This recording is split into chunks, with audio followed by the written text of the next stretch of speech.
This meeting to order. I guess we'll need to swear in our new member. I guess that's Elisa.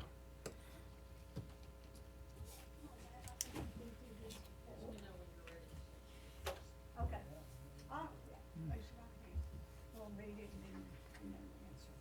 I, Matthew Monahan, do solemnly affirm that I will faithfully perform the duties as a Curry Board member of the Downtown Development Authority.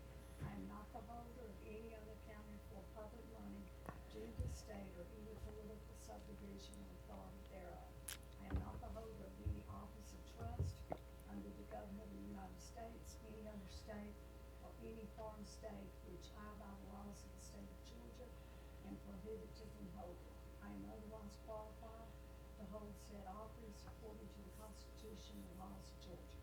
I will perform the duties of my I will perform the duties of my office in the best interest of the city of Billerica to the best of my ability without fear, favor, affection, or expectation.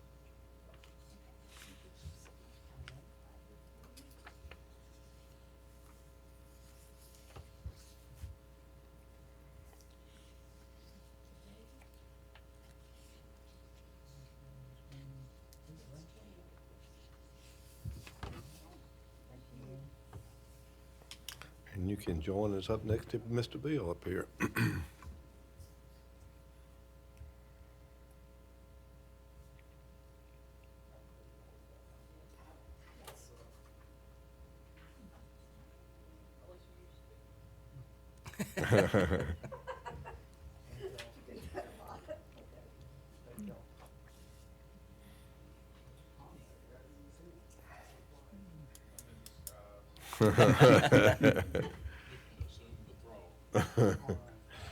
All right, we're going to number 3, consideration of minutes. Is everybody taking a chance to look over our minutes for our December call meeting of the 17th?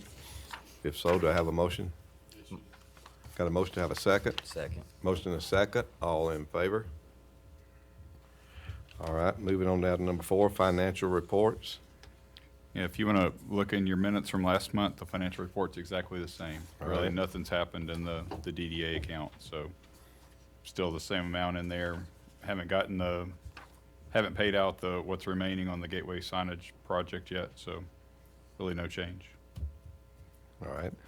Moving down to number 5, old business, discussion on the need to revise the downtown overlay and make possible modifications. Is that yours, Janet? That's Bill's. For the benefit of those who are relatively new on the DDA, several years ago, we were asked to participate in this downtown overlay that basically laid out the types of commercial businesses that we would like to see downtown. And we worked with Janet Hyde. Hyde and came up with a list of things that were basically zoned out. And if any existed at the time, they were grandfathered in up until such times that they vacated the downtown area, and then they had to go elsewhere. One of the things we talked about at length was merchandise outside the business. And we debated back and forth about it. Several of us thought it helped the business to have some merchandise outside. Some thought if we allowed some, they would clutter up the sidewalks and so forth. Well, I have had several people to complain to me about that recently, about sidewalks being cluttered with merchandise. And I have looked around and I can understand why. We have 2 or 3 businesses that it seems like they just regurgitate the inside of the building to the outside. And I think it's time that maybe we should consider putting some restrictions on that, not necessarily doing away with it, but limiting it as far as the number of items for each business. I don't have a recommendation on the number of items, whether it be 5 or 10, or whatever, but limiting what the merchants put on the outside of their businesses if you exclude seasonal decorations. You know, like a Christmas decoration or Halloween or Thanksgiving and whatnot, exclude that. And,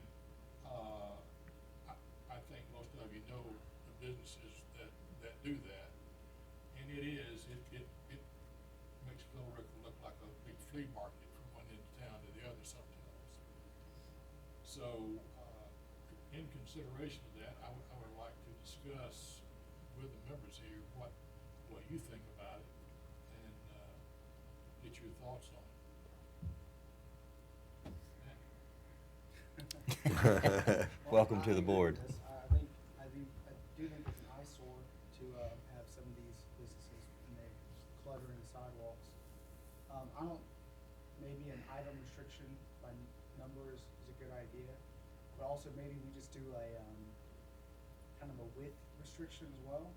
So if it's a 6-foot sidewalk, for example, only the 3 feet closest to the merchant can have items on it.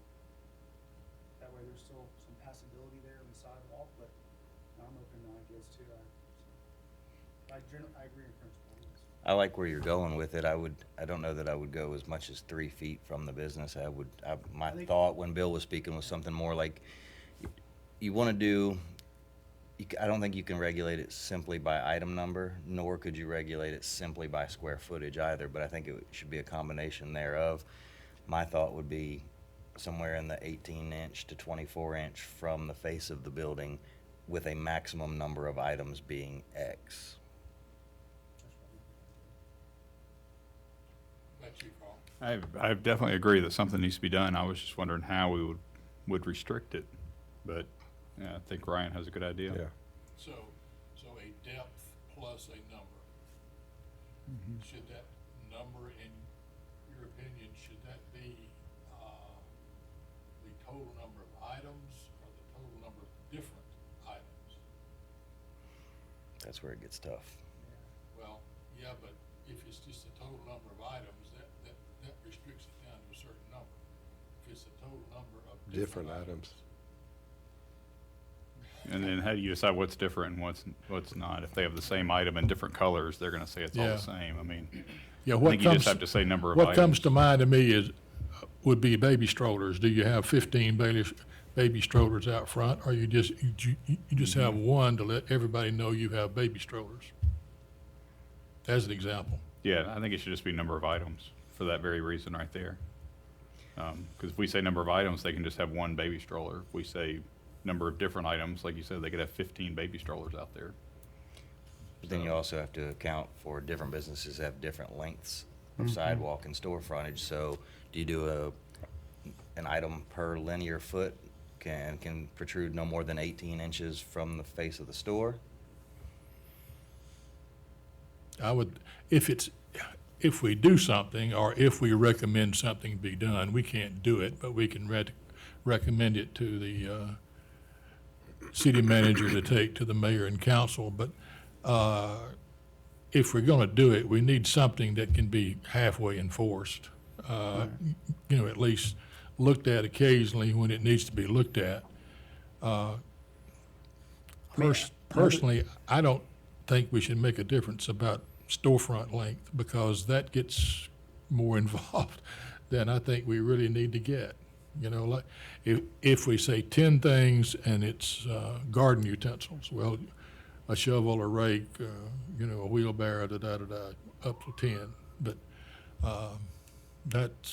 that would be the way I would look at it. With the depth. I think 10 would be too high. I think we'd have to go Do lower you? than that. Because I'm thinking about some of the stores that I think we're all thinking about. And, I mean, they look pretty junky, and they've probably only got about 10 things in front of it, so. Well, we've got a new one in town that probably puts out 400 or 500 Yeah. every day. Yeah. And that was one that I really had a lot of complaints about. And I don't know the individual doing that, but it must take them an hour or two to do it. So we could save them a lot of time, couldn't we? So do you want to make a recommendation then to the city manager and the city council to consider that as a modification to the downtown overlay? Not necessarily just sidewalks, because some of these don't have sidewalks in front of them. Sidewalk, yeah. Before the recommendation, we would kind of really need a definition, wouldn't we? Oh, yeah. Yeah, we would have to come up with some kind of a legal definition. I was hoping our attorney would be here tonight to look at that, but I know I am not equipped to come up with the right legal language to do that, but just the concept of it and to pass it on to the city manager and the mayor and council that we would like to see something like that done. Think you can touch base with Stacy and see what she might come up with? I think we could, but I think we need to make sure that it's a feasible thing to do through the city council too, first. I would be in favor. So our recommendation would be to explore a potential ordinance change into Yes. enforcing something of that nature. Yes. Okay. Can we ask our Is that a city motion? manager if he has any thoughts on it? Is he sitting back there trying to hide? In Fairburn, the restriction was based on, maintaining clearance. And I don't remember if it was 4 feet or what. But my recollection is that mostly what people were putting out on the sidewalk were things you couldn't steal easily. So you didn't have a rack with a box of, hand-sized things you can stick in your pocket. It was, like a store that would put lawnmowers or bicycles in the front, and they'd chain them together. So, I don't think we ever talked about number of items or the linear feet thing. But the width of the sidewalk determined what the distance from the building could be. So it varied depending on where it was in town and what the sidewalk was like. But that varied. But it could still be cluttered and packed in as long as it was within the,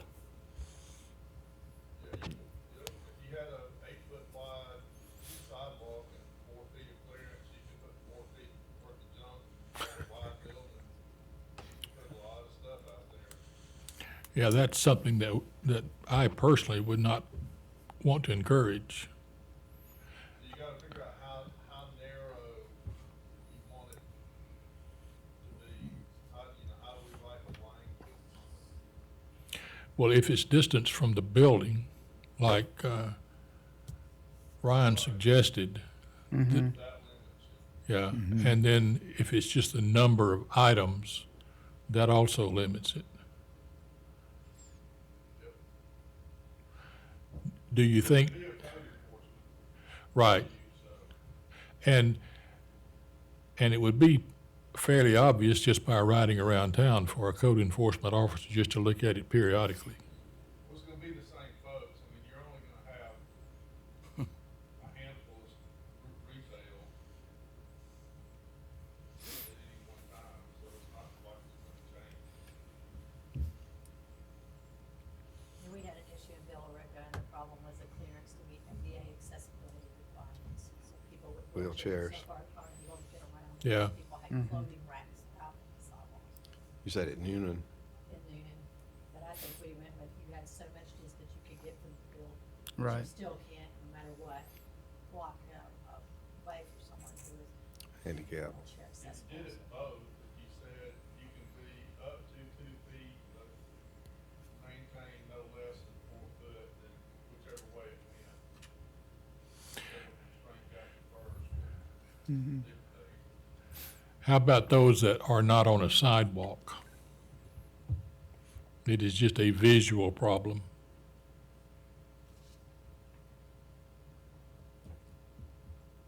I don't know, I need to go look at that. I don't remember that we had anything like that.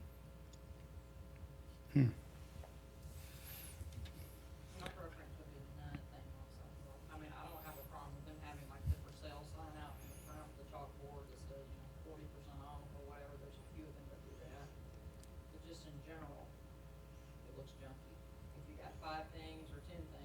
Right. Some of them are fairly tastefully done and some of them aren't. And that's just the way people are. You know, that's just human nature. So limiting it to the number of things would help that aspect of it a lot.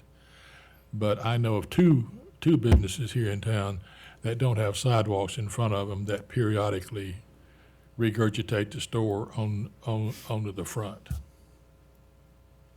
And it is really, I mean, it's a flea market come to town is what it is. And I don't think it's fair to the other merchants in downtown. And I don't think it's fair to the DDA in Main Street to have that to put up with. So would you like to make a motion that sums all of this up, Matt? Sure. I make a motion that we request the city manager and staff to explore the possibility of limiting the amount of items placed outside of storefronts in the downtown overlay district. Is that good? Does that encompass it? I second that. All right, motion and a second. All in favor? Okay. I've got one more item. There's a business that's been closed in front of me for 2 years, 3 years maybe. And there's progress there. Looks like if it's don't back up, they hadn't sold gas in probably 3 years. Is this considered a convenience store that closed down, or do they still have the same owner that's opening back up? Or, I know that if they ever changed owners, they weren't supposed to come back in to sell gas, right? That's what I recall, yeah. Do any of y'all know? I think it's changed ownership, I just don't know what the holdup is with it. What, was that Wilson and Carroll? So am I crazy, did they not come in and get an alcohol license? I've been here, the new guy. I think we issued an alcohol license maybe, was it? I need to do some homework today, because I just didn't know whether it was legally they could set back up with a gas station since they were. all right, so we need to do homework on that. Okay, that's all I had on that one then. Okay. Update on Gateway. You gonna make a motion to direct something, because what I'm hearing is either you think that y'all have already said something that would keep them from opening it, or did the council? Who voted that use would be one time, and then if it went vacant, it couldn't be a gas station use? As I remember, that was part of the downtown overlay that we developed back 5 or 6 years ago, When Janet was here, right? Okay. as I remember. What I'm understanding is y'all want that enforced, that is indeed the rule. But you don't want it to come back as a gas station. That's the way I understood it. We just, So I'm talking about how you feel about it today. Did Yeah. it change, did it close? it's been closed. Yeah, it's been As far closed. as utilities, all, meaning Yeah, would utilities Grand- off, everything, yeah. Yeah, it was shut down completely. So is what an ordinance would use. To lose where there's grandfather no status. grandfathering of use. After 6 months, Right. And they've been closed that. we could tell that with utilities. Right. Say, if they've truly been closed with utilities off, then, you know, I would be in favor of enforcement. So what do we want to see there? How about a parking lot? I don't know about a parking lot, but a storefront would be nice though. That's clean. Yeah, but then it would generate some parking there too. Oh, that's true, I guess.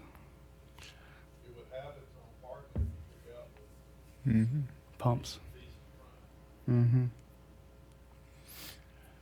I think any kind of storefront there with existing space for parking would help that end of town considerably.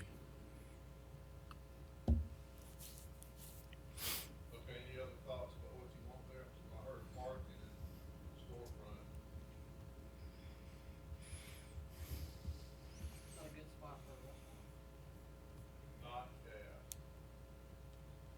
But I've seen the tanker truck out there, and I know they were testing the tank, so I didn't know whether they were gonna open back up with gas or not. Wow,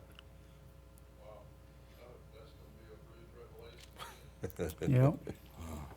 But we're having the same thing with the pawn shop guys, so. On the other end.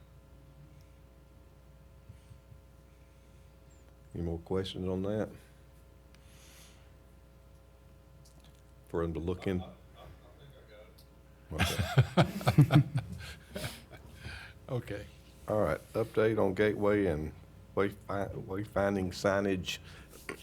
Just real quick, I talked to Bobby Elliott, Director of Community Development. And so in the next couple of weeks, they're gonna get somebody out there to start marking those many spaces that we have. We've been, killed by weather, so that's been a holdup, but hopefully 2 weeks and we'll get going on that. Does that include the gateways also? Correct. Good. Okay, moving on down to number 6. Speaking of gateways, since we're talking about gateways, the one coming from 61, you're coming down 78 from 61, and you get to that fork with the grassy area right there. Is there supposed to be signage there? So that Medicare sign that's been there for months? I don't think that needs to be there. I didn't think so. I didn't think they were allowed to put signs there. And I thought we had mentioned something about it before, and it's still there, so I was wondering. Yeah. Right. Yeah, that is private property. It is? It Okay. is. That's the story I keep hearing. It is. Yep. And I know that our rec center puts registration banners up there. Mm-hmm. Well, that's why I thought it was city-owned, because there was that, but then there's, Lots of political signs going in there. mm-hmm. On a lot like that, Tom, the configuration of that lot would make it an undevelopable lot because of setback lines and so forth, wouldn't it? So it basically just holds the rest of town together.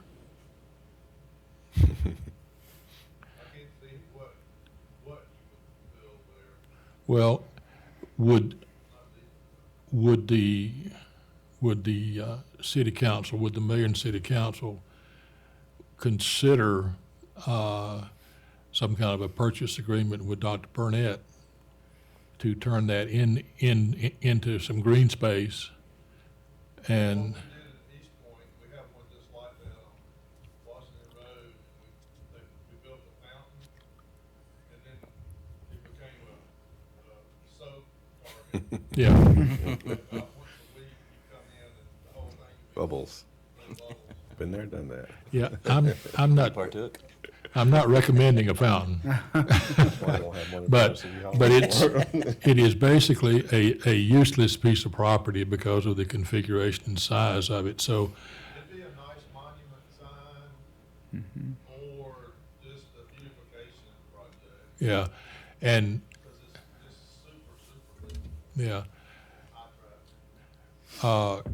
When, at least my understanding, when the city purchased the Butterball property back a couple of years ago, there was not a lot of cash involved, but some tax deductions involved with the purchase of it.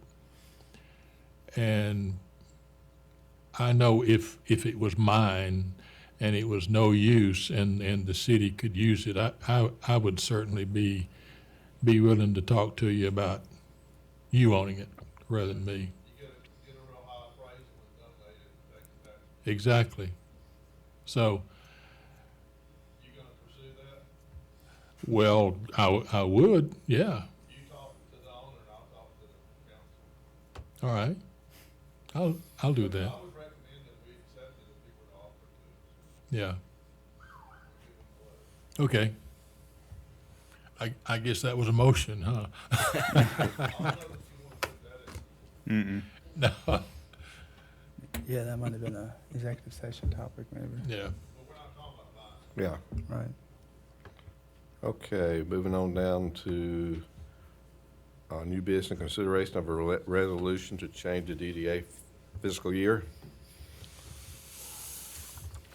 So the goal here is simply to get on the same fiscal year as the city, and as recently, you guys know, we changed October to October, so the goal is to get all the boards on the same fiscal year, Development Authority and the DDA. Do we need a motion on that? Okay. Do we need a motion to change our fiscal year the same as the cities? So be it. We got a motion from Bill. Second. It's a just a resolution saying that we're doing it. They need to make that the most, Yep, probably need to read it. yep. Okay, so I need to read the whole thing then, right? The Where- whole thing. Whereas the city of Billerica has changed its fiscal year to begin October 1 and end on September 30th. Whereas the Billerica Downtown Development Authority, the authority desires to change the fiscal year for the authority confirmed to the fiscal year of the city of Billerica for the administrative efficiency process. Now therefore be it there hereby resolved by members of the Billerica Downtown Development Authority that the fiscal year of the authority shall begin January 1, 2019 and expire on September 30th, 2019. And therefore the fiscal year of authority should begin on October 1st and expire on the following September 30th. This resolution is adopted on the day of today. All right. So moved. All right, got a motion from Second. Bill, second from Matt. The reason that we want you to do that is it all roll up into our financials, and that'll work good when you're open in the year. Okay, That's the impetus behind this, all that, financials. all right, so we got a motion and a second. All in favor? So I just need to date it and sign it. 28th day.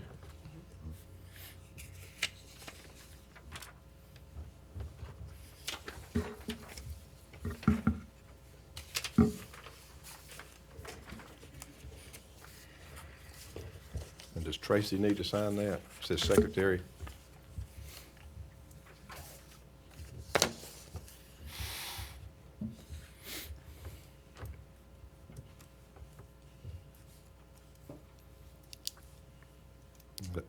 That all you got on that one? Okay, we'll move on down to the next one, DDA training opportunities in Athens. So an opportunity is going to be available on April the 12th in Athens to do training, 8:30 to 4:30. We would put anybody interested up the night before and do the training on Friday. I know Ryan is wanting to go and Michael Young, so that information should be up on their website February. So once that comes up, the link comes up, I can get them And signed. need to sign up pretty early, right? Yes. Yes, Okay. All right. Anything else, Janet? that's it. Thank you. All right, moving on down to number 7, public comment. Items for future agenda. I would like to review the items that we've talked about tonight, next month. All right, Bill, you said you had something on new business before the meeting. This would be for the convention stuff, I think. I have already talked about that. Okay, so you've already Yes, talked. yeah. Okay, executive session.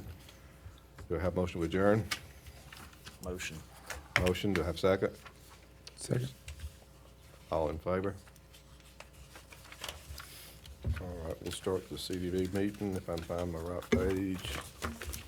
Okay, meeting called to order at 6:44. Consideration of minutes. I have one item, if I can find it now. I think it's on the very last page of the minutes, would be used for the Gold Rush statue. That should be Gold Miners statue, right? You see that, Tracy?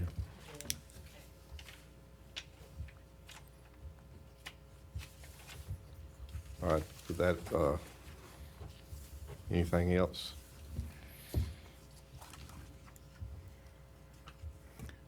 I make a motion to approve the minutes with the change that you All right. made. Got a motion to have a second? Second. Motion and a second, all in favor? I just abstain. And you abstained, okay. Matthew abstained. Sure you don't want to approve minutes for a meeting you don't know anything about? Yeah, I'm good, thank you. Okay, Carl's passed out the financial reports already, so I think everybody should have a copy. Matthew, did you get one? Uh, I passed down two. Bill may Yes. have, Yeah. Bill may have Okay. yours, Yeah. all right. Got them. Thank you. So that's just, since we just finished out the year, that's how we ended up for the year, and we did get all the tax from the city.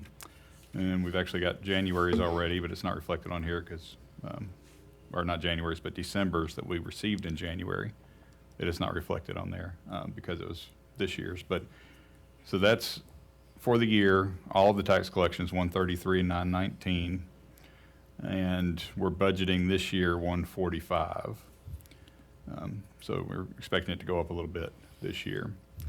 And then the expenses you'll see down below, that's very similar to what you saw last month because not a whole lot of activity in December other than adding in that income that wasn't in there before. And right now in the bank, there's 47,757, but 9,100 of that is accounted for items that we've already approved that just haven't been paid for yet. So that leaves about $38,000 in the bank. Any question from Carl? On hospital, 133 revenue compared to last year, but Compared to the year before, oh, I don't think I have those numbers with me, but it's much higher. 80,000 last year. That sounds about right. Do y'all have a spending plan for that for this year? Do y'all do a budget or? Yeah, I proposed a budget last month that everyone was going to look over, and we were going to see how, with that budget, we had a surplus right now.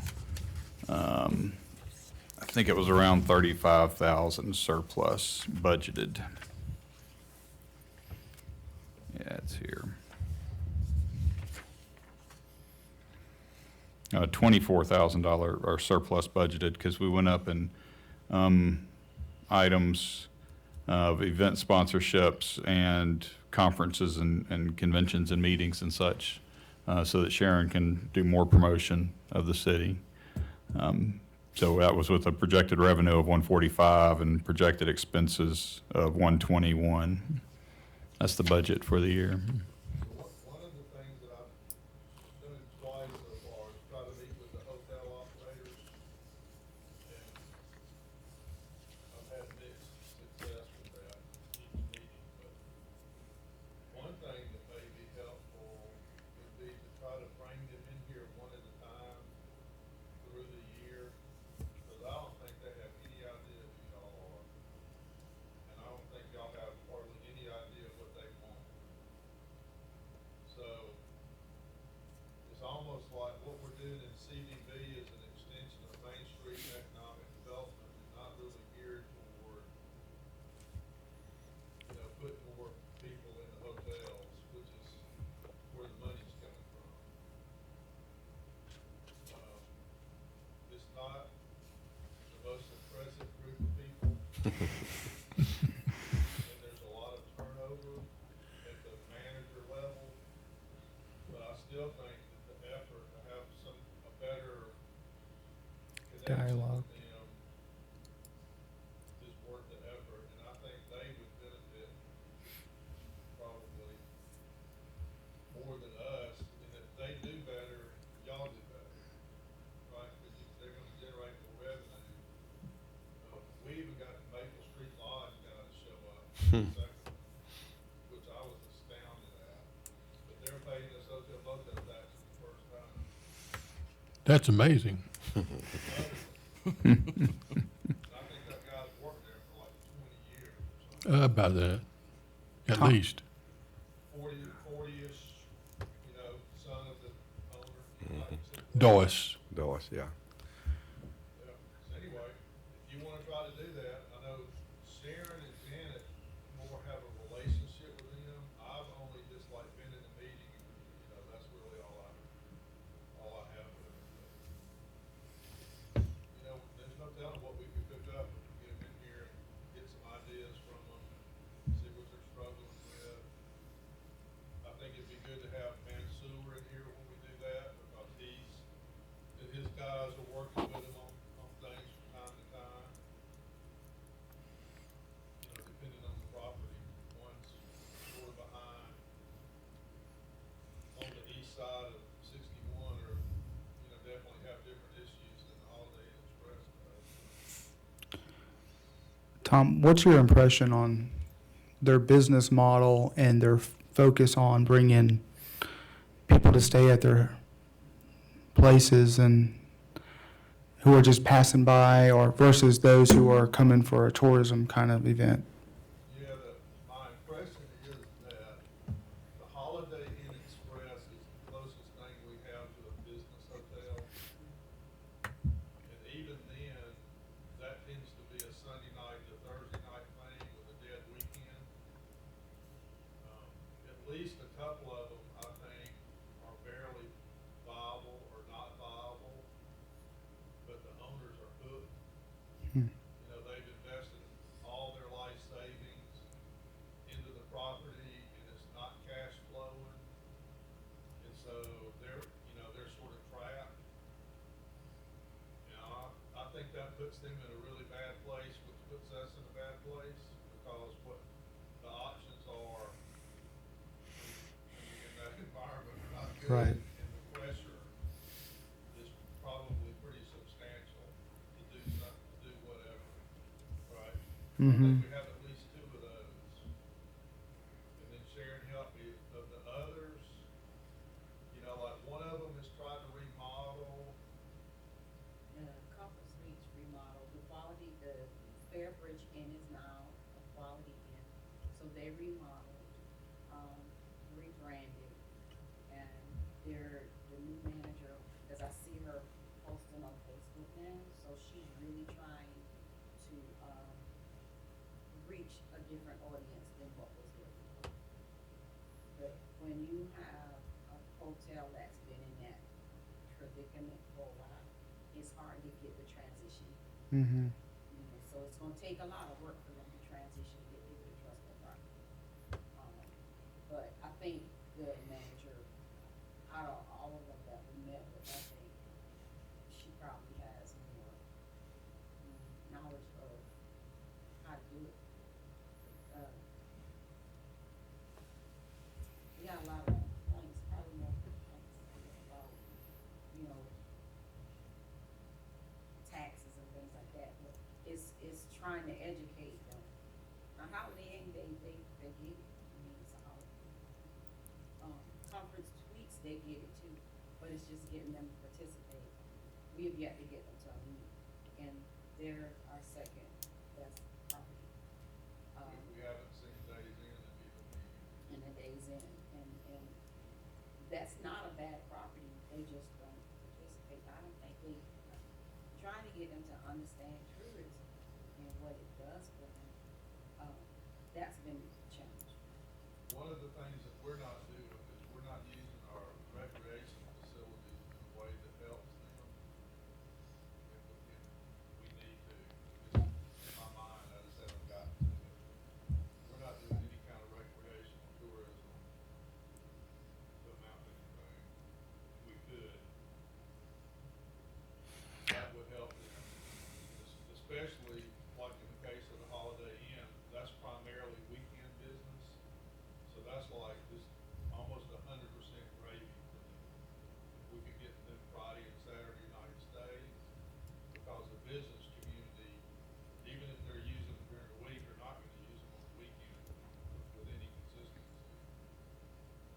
So, I think anything we do, it's gonna help it's gonna help CBB's revenue, it's gonna generate the potential for them upgrading their properties, which will help us, and it's gonna help the police department. Because as those properties go up, our involvement's gonna go down and vice versa. We're sort of in the down trying to come up right now.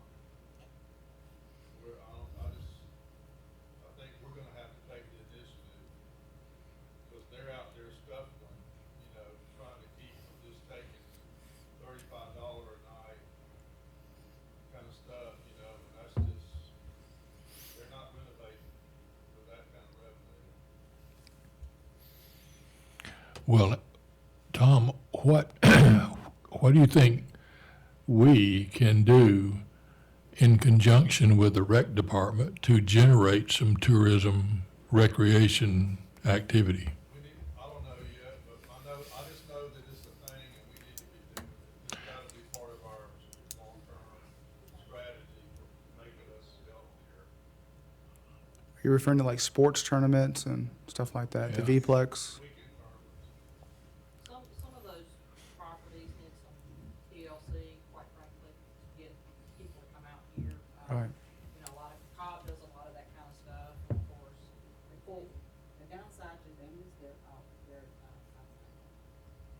outside quarters, long fenced in. Yeah. And they find with getting, especially school, especially young, tour travel, Mhm.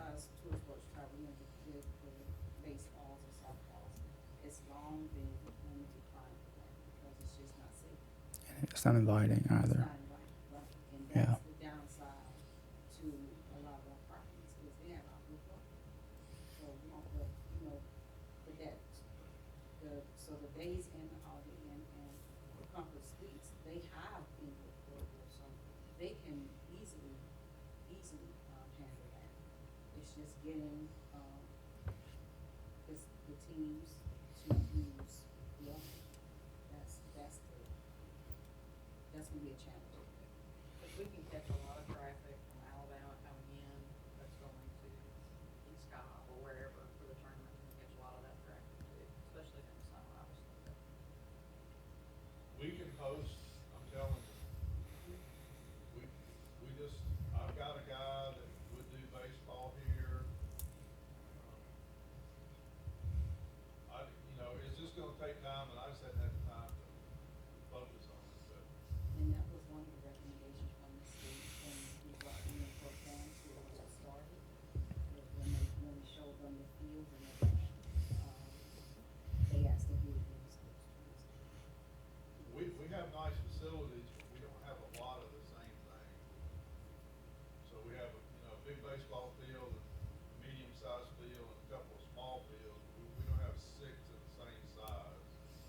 So there's a limit to what we can do without adding facilities, but soccer gives us more flexibility probably because it's not as fixed as baseball. You can take a big soccer field and play the other way, play 2 midget games, or even 3 midget games on a big field sideways. Whereas with baseball, you're sort of stuck with, 1 game per field. Not much you can do about it.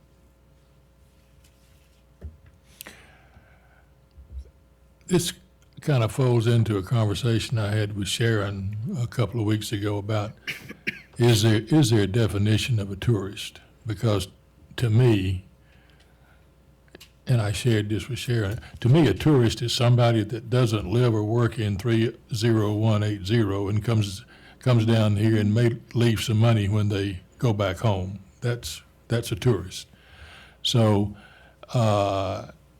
somebody from out of town, by definition, becomes a tourist to me.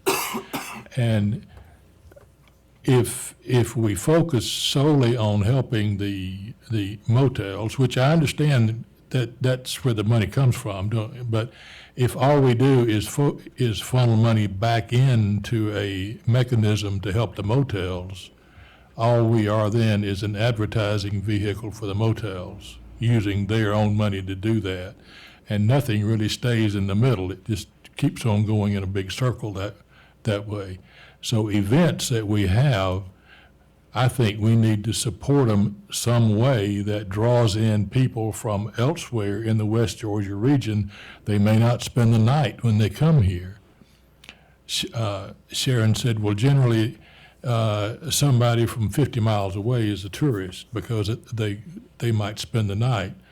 I don't spend the night when I go 50 miles away, but maybe some people do. But things like the Dorsey Festival, the Art Fest, Taste of Villarica, things like that do generate, in my mind, some tourist activity that helps out the downtown or anywhere in this area. So it's not just to help the motels. It is to use some of that money to actually help the downtown area itself. And some of this excess that Carl was talking about that we've got in the budget, I think we could use to help some of these organizations that have festivals of sorts downtown to offset the initial cost that they have. If you follow me here, because the mill over here, there is a cost associated with renting the mill. There's a cost associated with putting up the tents. There's a cost associated with security. It has got a lot of cost associated with it.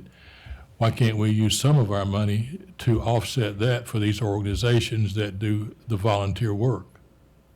Yeah, right now, Healthy Ladies Council is giving money to Lions Club, Lions Club for Batesville, Arts Coalition. Arts Coalition, and Dorsey. So we have about, I'm gonna say 15 grand budgeted.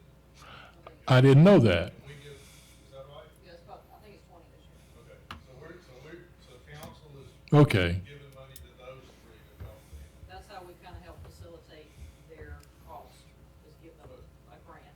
I would think it would be worth it to try to reach out to some CVB managers out there in the state that have been in the business, who are also involved in DDA and Main Street, and get them in here so we can pick some brains of people that have done it.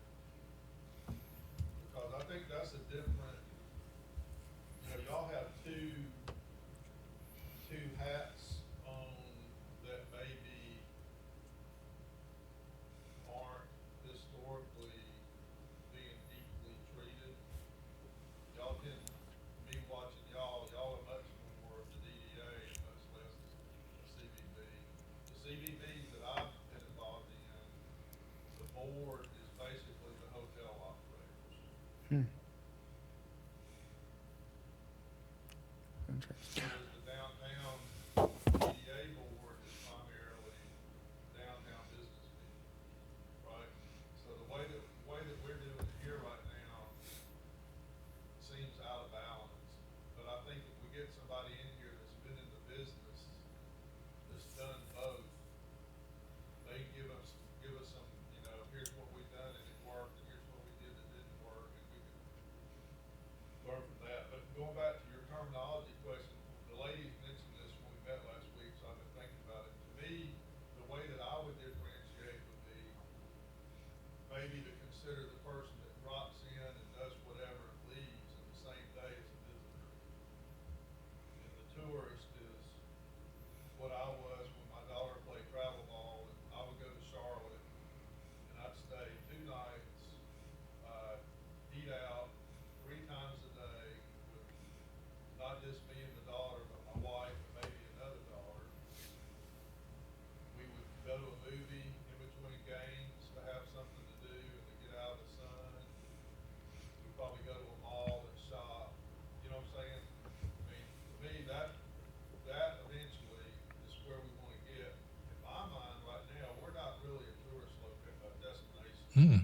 Because Pine Mountain isn't all that. I'm not driving from Birmingham to here and staying overnight so that I can get up the next morning to go to the museum and ride the train. And other than that, because to me, what I feel like so far is that we're a dining destination.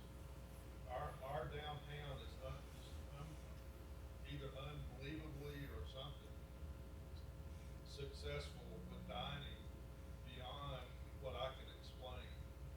But we must have 8 really healthy restaurants all at one time, and I don't get like where is the demand?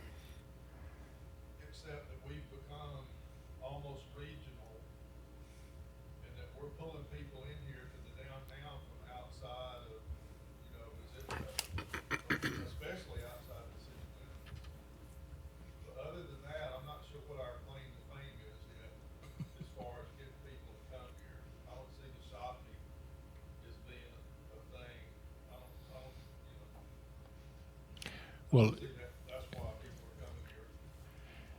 if we define it as being somebody that spends the night, then it's almost got to be related to the foreseeable future, at least, to athletic events. And as you say, we don't have any. Or So- also events, if we have some kind of concert downtown that's a regional or a somewhat national act, like, Musical we're- events are popular, so our concerts, the jazz festival, music festivals are still popular and they bring into it.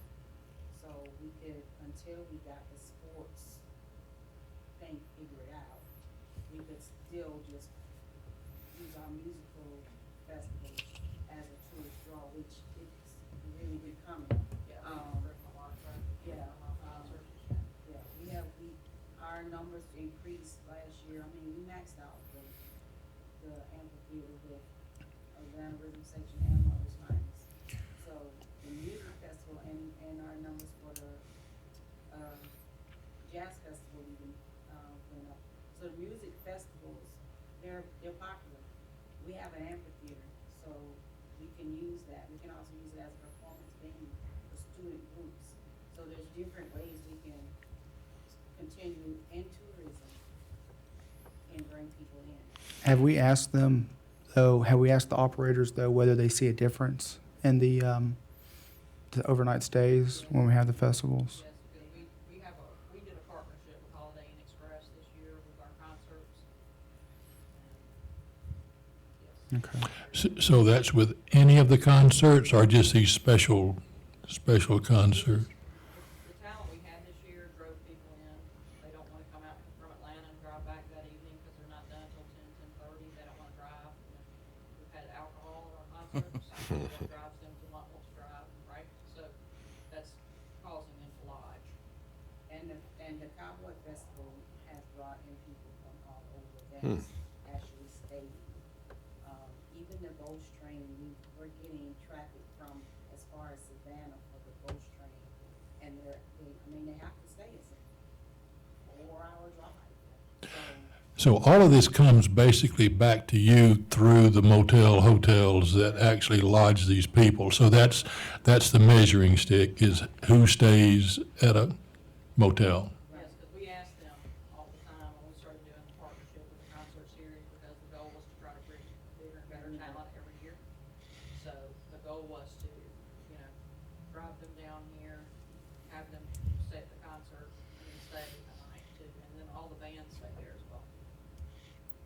So that drives their family and their friends. If you go back to the tax proposition, we're getting 8% of revenue. I would dare say that the city is making more money off of at least half those hotels than the operator is.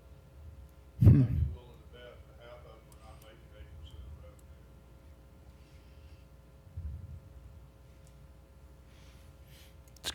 It's kind of a difficult situation to wrestle with, isn't it? That's why I think we need some help. We need somebody that's got 20 years of wrestling with this beast and teach us some stuff about us learning it and taking 10 years. Cause I think we can figure it out. It's just, how many trial and errors is that gonna be? None of us have a hotel background, anything locally like it, I don't think, so. I will say that a lot of hotels, because I've worked in sports for many years and traveled around, and they live upon the big events, the big festivals, the big concerts, the big sporting events. That's how they really get their meat and potatoes, and then the rest is gravy. They have to have, they want group tours, they want not just the onesie twosies, but they need the groups, they want the 10+ room groups. And so, I put on there's a list of the shows, some of the shows I'm doing this year. So, in 2 weeks, I'll be at, Travel South Domestic Showcase. That's me meeting with operators and group planners that bring groups, and they're looking for something new. I also put on there so that you can see, I have mutual appointments, have people actually from our profile requesting to meet with me so they can find out more about the groups. They're bringing groups, not just, 5 people, it's not just a family, this isn't leisure, this is group travel.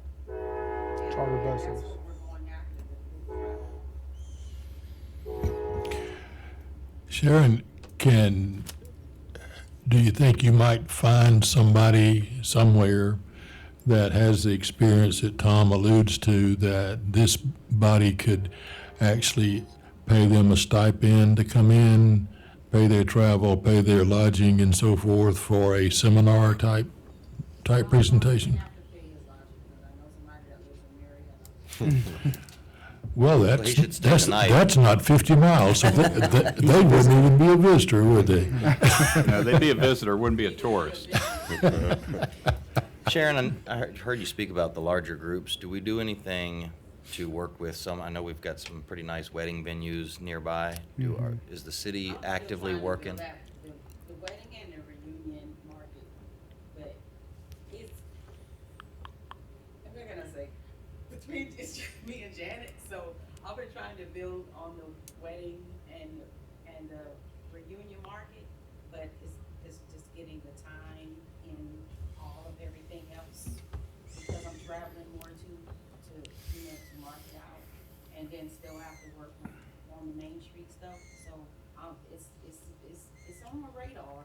Reason I ask is I know, Ashevin is one of them. There's a few others, but we do a fair amount of rental through the golf And cart. I actually have them, I have a list of all of our events. I've spoken with them, in the past and gotten an event series guide ready, so if, a bride calls or a family reunion, so it's on the radar, it's just getting it all. Because it honestly surprised me how many people that we get requesting cart rental that are from Atlanta or from Augusta. And I'm thinking, and I do, how'd you find out about the big city of Villa Rica?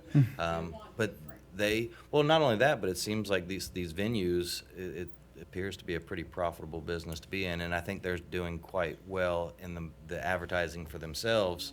So if we can get in, snow's starting to fall. I just think it would be a great avenue when you talk about groups, large groups, when these people are coming from hours away. I know when I worked at Parks and Rec, a lot of the people went to these electrical weddings. The problem was that they were local, families were local, right? So there wasn't gonna be a lot of, bringing in. But there are some, there are those places that do.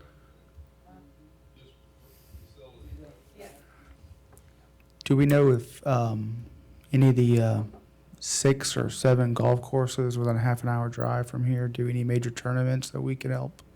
There's quite a few.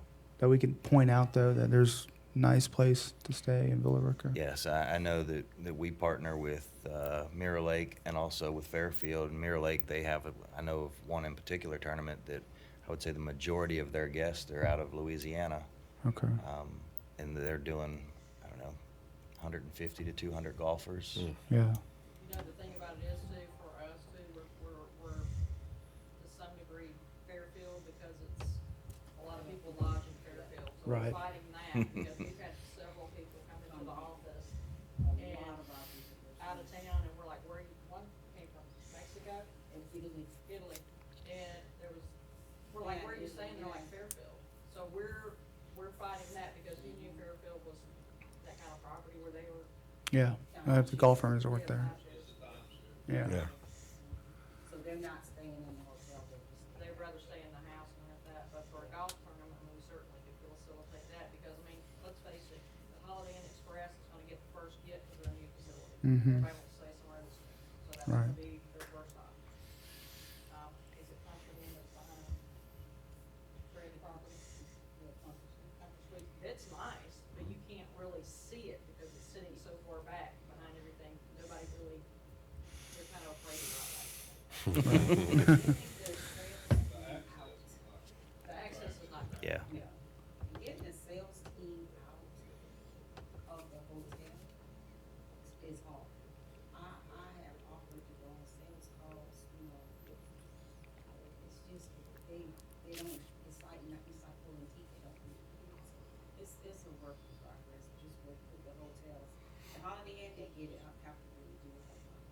So I spend a lot of time just trying to get the groups in and tell them about the properties, myself. It's hard. Even Holiday Inn Express, they've turned over management 3 times since. Yeah, well, Holiday Hotel, yeah. It's just the nature of the beast. It's always been that way. You must already made that comment to somebody else. Another thing that we not talked about is what's happening at Pine Mountain. I don't know how often y'all go out there, but I'll try to say this semi-kindly, even though it's not really how I feel, but that facility is not, was not designed as well as it could have been. And it certainly has not been maintained well. So I started messing with it probably in August or so. And I have spent just a ton of labor time out there. I've had inmate crews and building maintenance guys, the street department, all kind of folks out there trying to get the trails back in shape where you can walk on them and deal with some of the stormwater issues. I don't know if y'all aware of this, but there's a pretty significant slope to the train track on one quadrant to the point that we can't climb, so we can only go down. And when we go down it, we stand on the brakes as hard as we can the whole time, which is not good for the wheels, it's not good for the track, and it's sure not good for the brakes. So every year in February, we take the train down and basically rebuild the whole braking system, which is expensive. So the train is an ongoing issue. The arms at the crossings are a maintenance nightmare. We have, I don't know how much y'all are into the whole animal exhibit thing, but people just like that gave us animals, and we sort of have like this farm kind of animal exhibit thing. Well, those animals are starting to die. So we've had 2 or 3 of them die just in the last several months. And, so that, the future of that is up in the air right now. And then we have an employee out there who's been there from the beginning, who donated a lot of the material in the museum, and he's not in good health, and he's been out since October, and may not come back, and may take all his stuff with him. And then we have another donor who's not in good health, and he has given his materials to someone else, and they're gonna take those materials out. So we've been renovating the inside of the place since, what, ladies, 2 months maybe? 2 months at least. Or so we're redoing the wiring, upgrading the floor, doing some, just basic maintenance things. So the place has been closed for, a couple of months, and I think that when it reopens, it's gonna reopen with a almost completely new set of artifacts that we control, either because people have donated them to us, or they've loaned them to us without all the strings that have been attached to these prior loan arrangements. Yeah, I don't think you can call them donors if they're taking it back. Yeah, I mean, I help you with terminology there. What is it, loaners? Yeah, Lenders. I guess, yeah. Whatever that is. I'm not a museum guy, but I'm trying to get the lingo. Anyways, I mean, so Pine Mountain is really in flux, and Wesley, the guy that runs it, is the kind of guy that has like 12 ideas in the morning before he gets to work, and then another 50 during the day. Just drives me insane. But super creative, knows the museum business. I think he could be great for us long term. We're spending product development money, which is part of the 8% out there on that facility to do the renovations. So this is another case of like, y'all are sort of in the game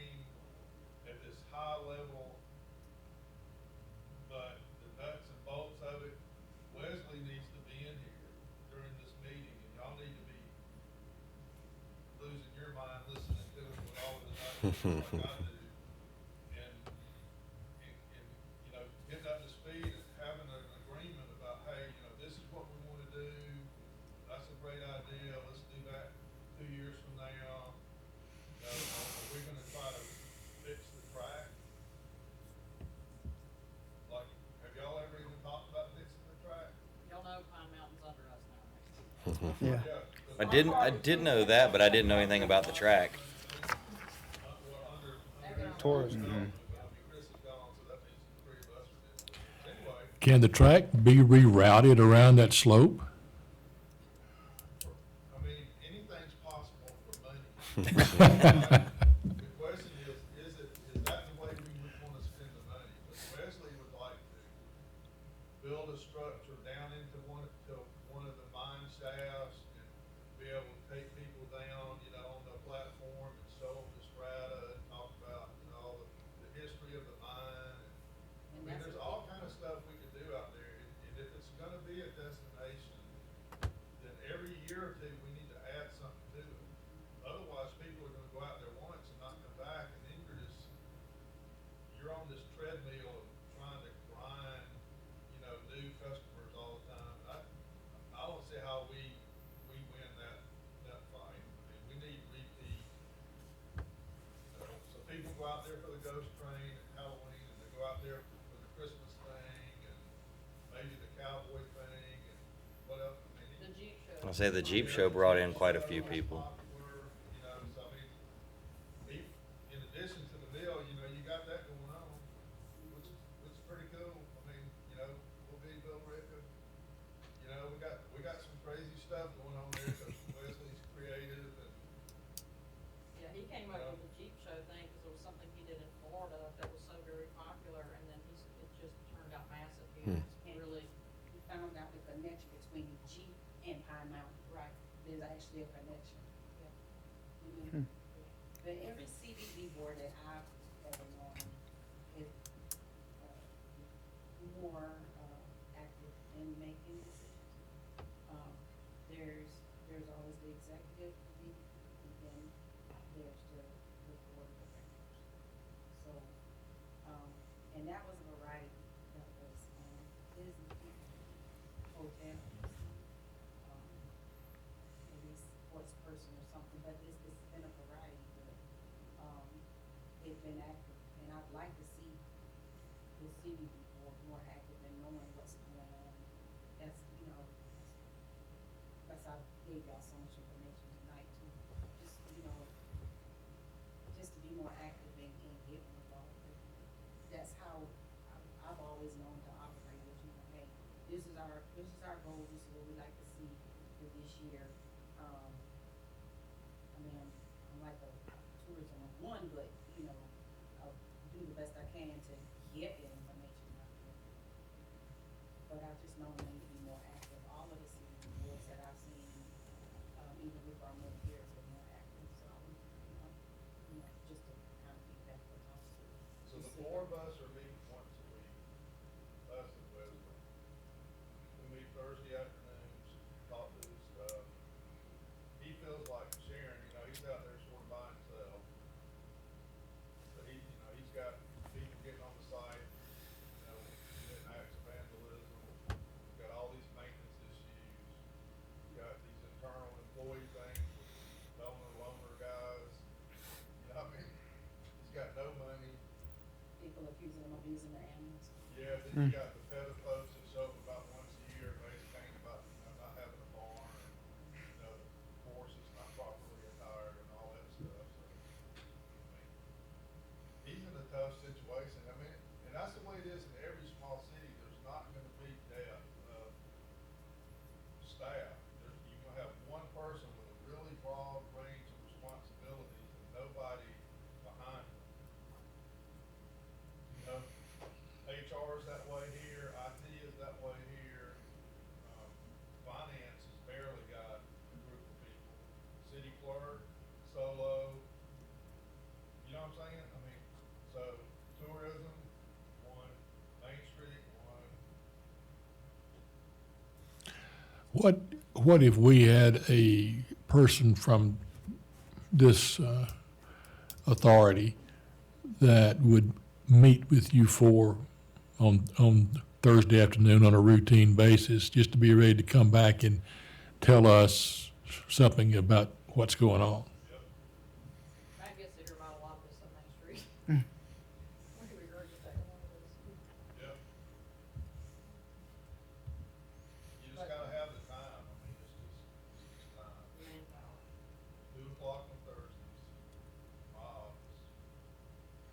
We just go around, talk about, you know, what everybody's working on, we have decisions to make, or we have stuff to go on the agenda, we need to talk to council and see what they're thinking about something. But I mean, there's a limit to how much of the day-to-day stuff you can do, and you have enough energy and time and brain to get to that new thing. You know, something strategic that takes a long time, you know, you just have to have a certain amount of juice to do that. So the more people we got helping us, I don't see how we, benefit from that.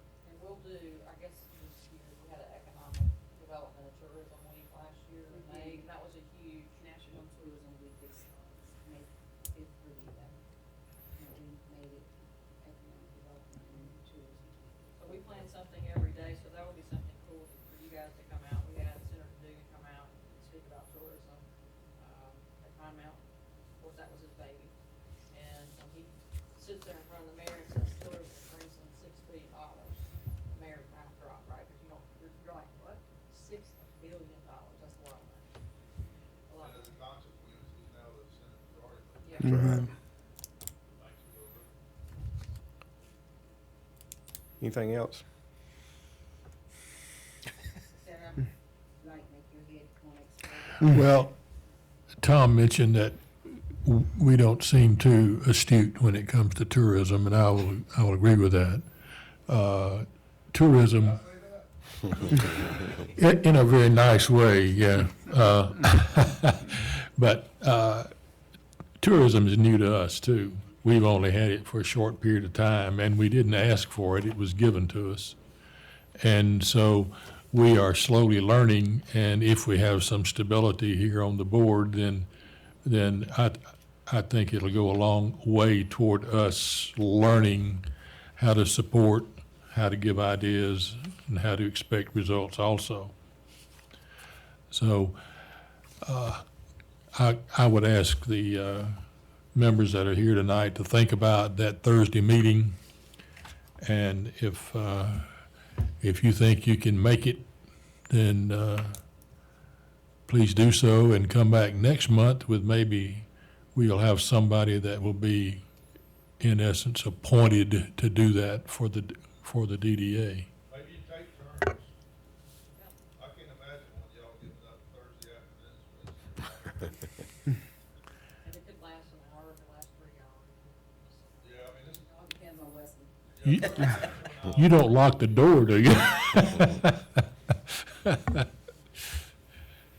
I don't have any more. Jerry. But would it be easier though, just to have Wesley come here for every other meeting or something, just to give us an update on? You'll be here till 10.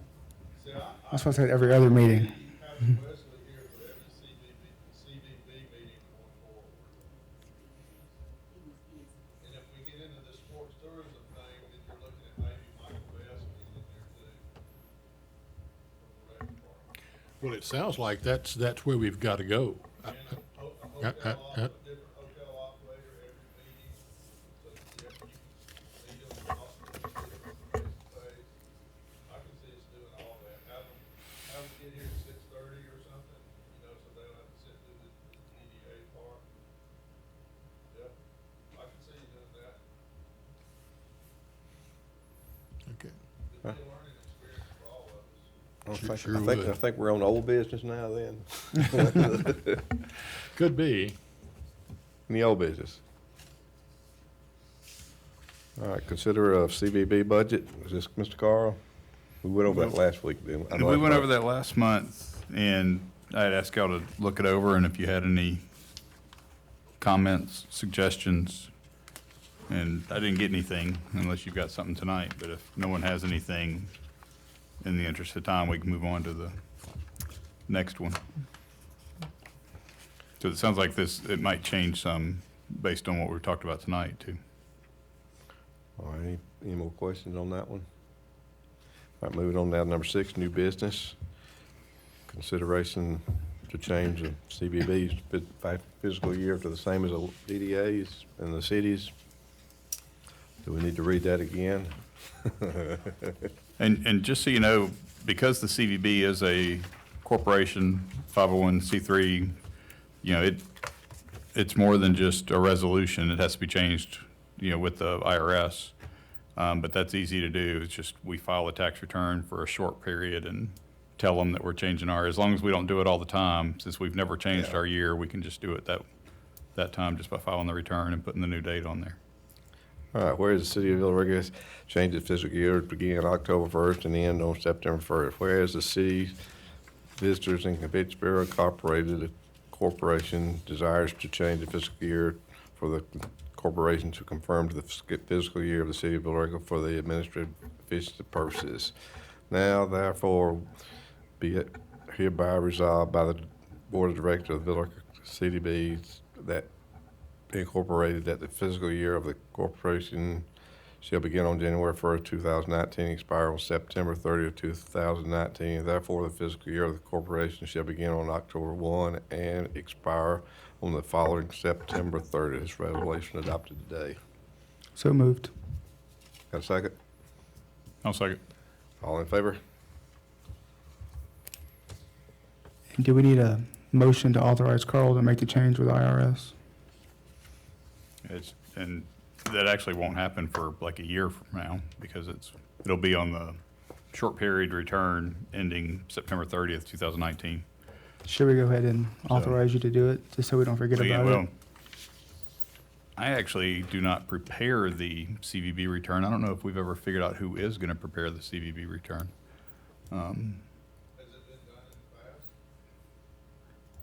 I haven't actually prepared the CVB return in the past, to answer Tom's question. I don't think it ever has. It was set up by the attorney, and we never discussed the tax return.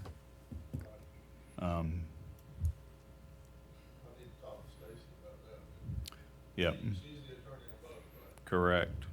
And this was all, she did all the setting up of it and the organization papers and everything, so. And as much as I love volunteering my time, I don't want to start volunteering to prepare tax returns too, so. Okay, moving on down to number 2. I think we've almost covered Yes. that one. Yeah, we've already beat that one down. Okay. Number 7, public comment. Items for future agenda. Executive session, to have a motion to adjourn. So moved. Second. Second. All in favor? Ms. Tracy, you need to sign that one too.